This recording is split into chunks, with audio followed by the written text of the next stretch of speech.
Hello, I'm your host, Dr. David Urban, and I will be guiding you through Brown and Poon's Introduction to Organic Chemistry, 6th edition. The slides were downloaded from the Wiley Instructor Companion site and are copyrighted by Wiley. The commentary is my own.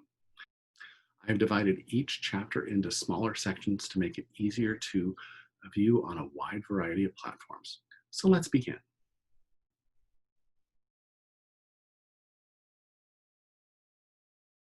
We will continue with Chapter 5, Part 6. Additional reactions of alkenes and alkynes, specifically the hydrogenation of alkenes. Okay, so the first reaction I want to talk about in the hydrogenation of alkenes is what we call hydroboration oxidation. In this case, we actually take a compound called boron and we add it across that double bond. And then most of the time there's a second step, which we'll use in the alcohols chapter, to generate an alcohol on that double bond. Okay, so the idea of the result of this hydroboration is that we're going to add across of that alkene and then we're going to oxidize off the boron compound. Because the hydrogen in this particular reaction adds on the more substituted carbon, which is reverse of the hydrogenation we saw before in formation of alcohols, like the addition of water across a double bond, we actually can have the OH on the less substituted carbon. So the net result of this hydroboration oxidation reaction is that we get an anti-Markovnikov's hydration.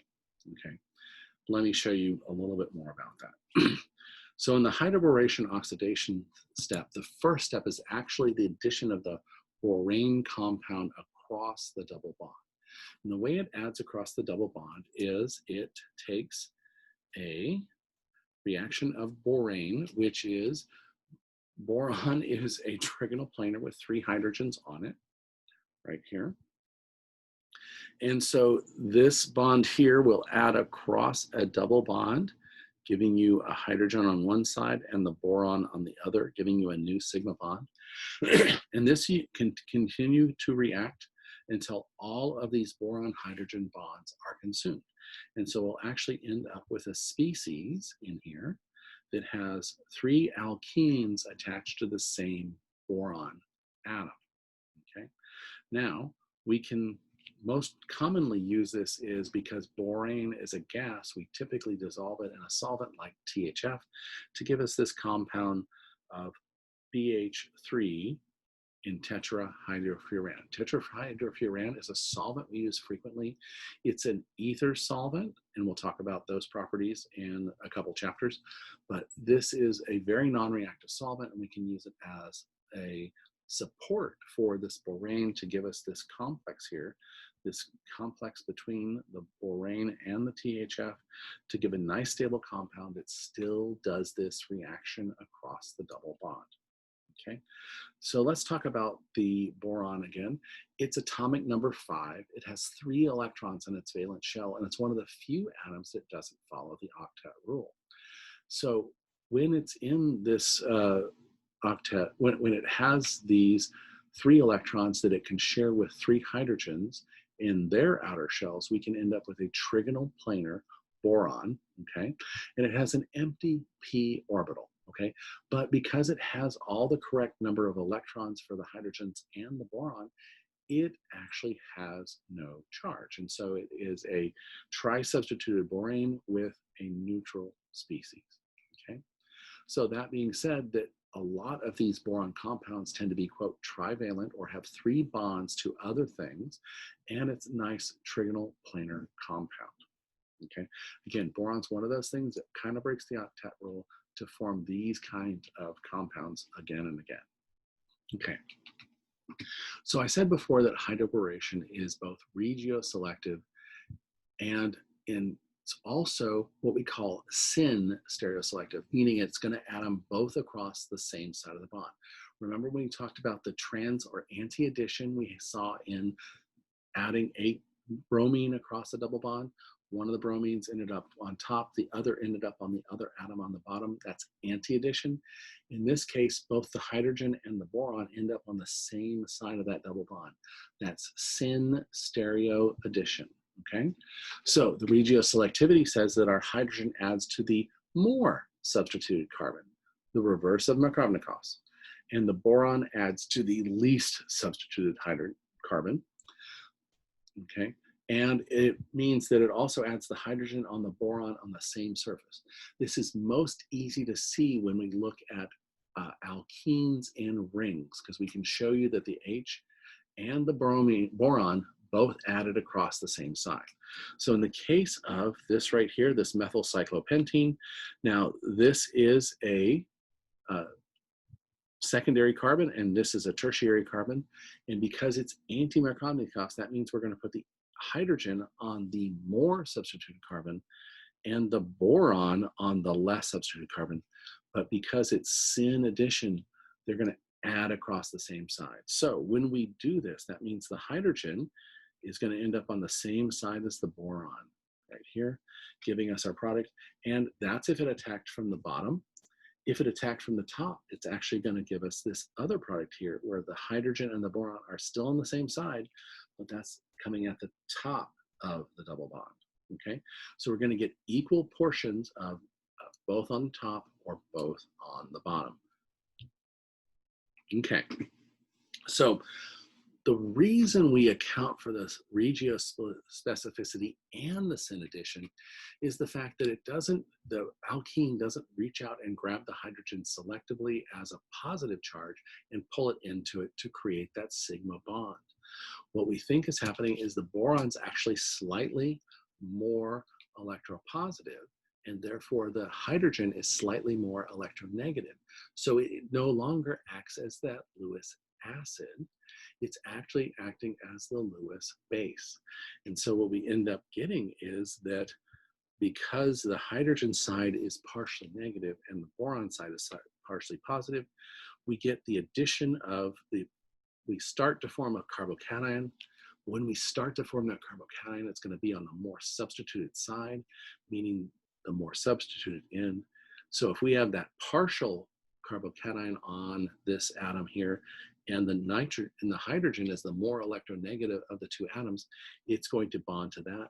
And because it's happening all at once in this kind of four-membered ring happening here, they have to add on the same side, okay? If they tried to add in the opposite direction, we would have our partially positive, our forming carbocation be on the primary carbon or the less substituted carbon, and it would not add as well. So being that we have this partially negative hydrogen and a partially positive boron, it's going to add across, giving us our more stable, partially positive carbocation. Okay, so that's how we do the hydroboration reactions here. And in the alcohol chapter, we'll learn how to oxidize off that boron to create that alcohol. But now that we've actually added hydrogen or double bonds, we're going to show you additional reactions on hydrogenation of alkenes. Okay, so what we can do is we can actually take hydrogen and just add that across an alkene as well. But the hydrogen-hydrogen bond is not very polar, and the alkene itself is not very polar, so we actually typically use a catalyst to activate that hydrogen bond such that we can add it across the double bond. And what we call this is catalytic reduction or catalytic hydrogenation.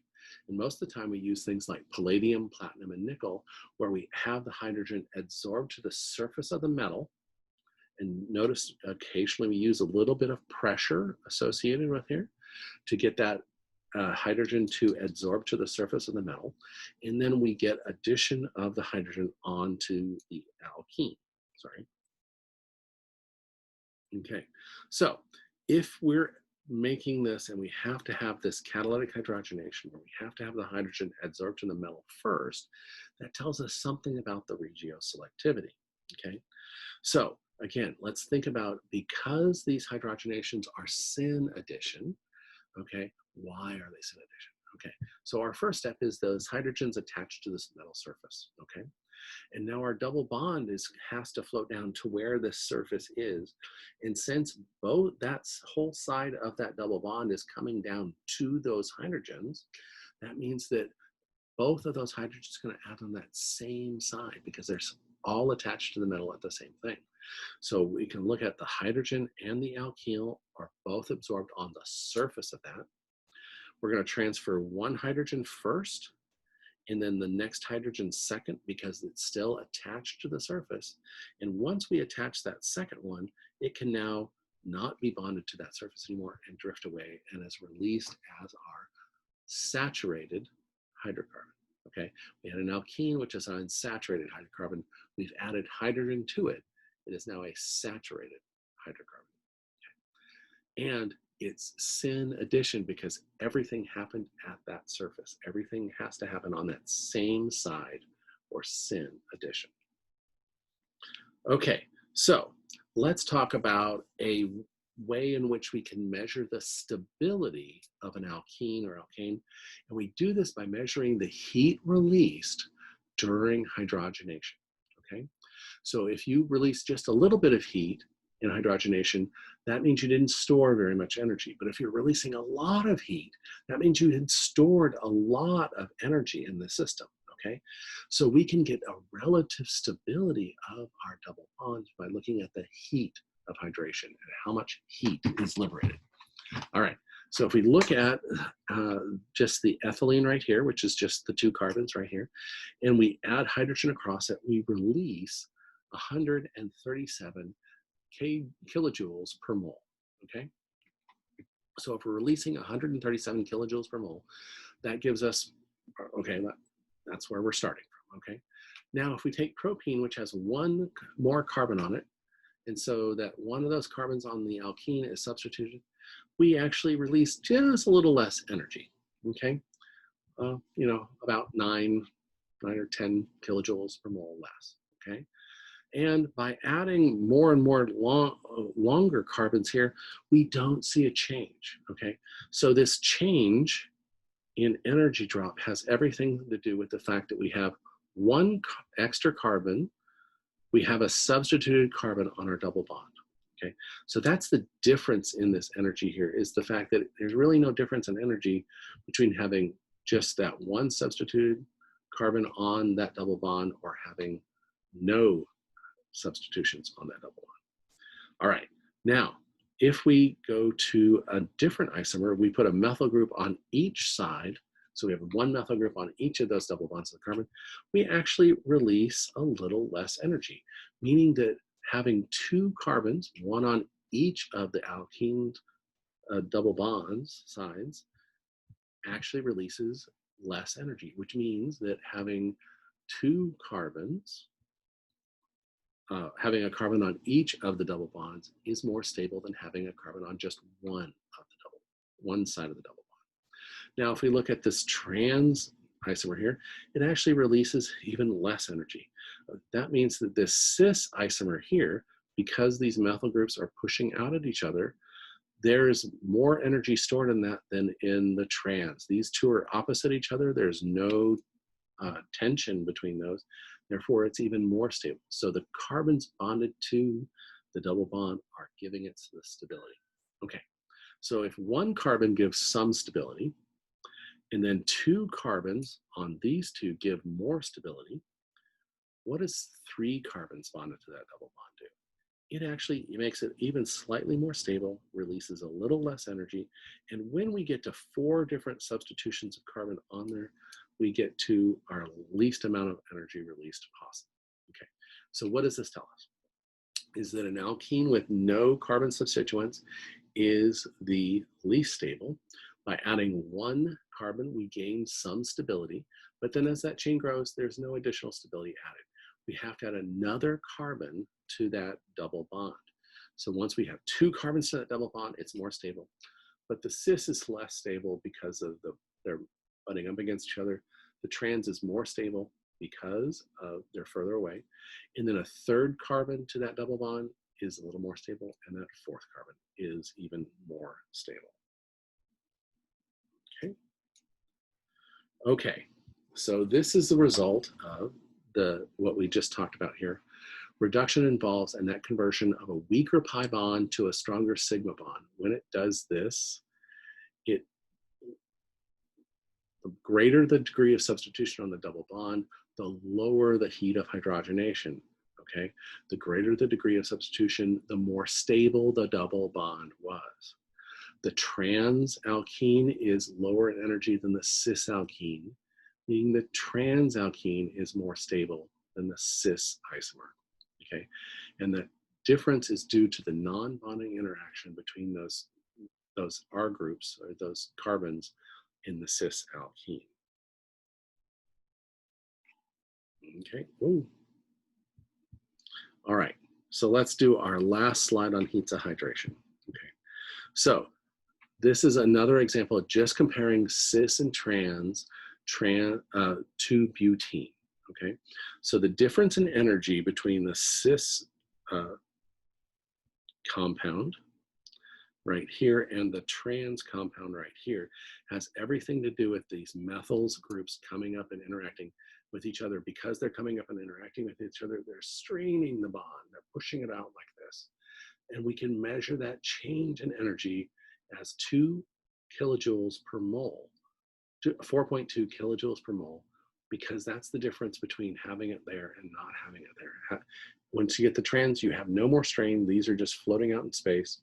In that cis, it actually releases more energy. So it's the less stable of the double bonds.